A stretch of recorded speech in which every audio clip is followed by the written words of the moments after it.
തിരുവോണത്തിൻ്റെ അന്ന് രാവിലെ എണീറ്റ് വെഫിൽസ് എടുത്ത് കഴിക്കുക എന്നുള്ളതാണ് എൻ്റെ ആദ്യത്തെ പണി.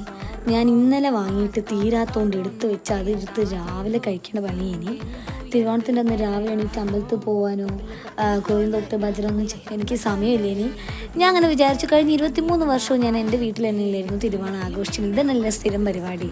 എന്തെങ്കിലുമൊക്കെ മാറ്റി ചെയ്യാമെന്ന് വിചാരിച്ചുകൊണ്ട് ഞാൻ കൊച്ചിയിൽ നിന്ന് പോയില്ലായിരുന്നു. കൊച്ചിയിൽ തന്നെയായിരുന്നു എൻ്റെ തിരുവോണം.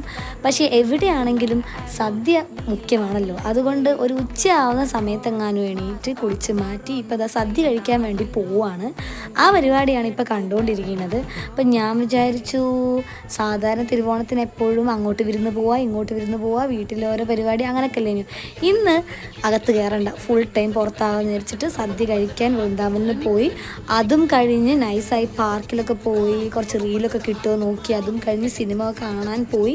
ഇതൊക്കെ കഴിഞ്ഞ് നട്ടപ്പാതിരയ്ക്കാണ് കയറുന്നത്.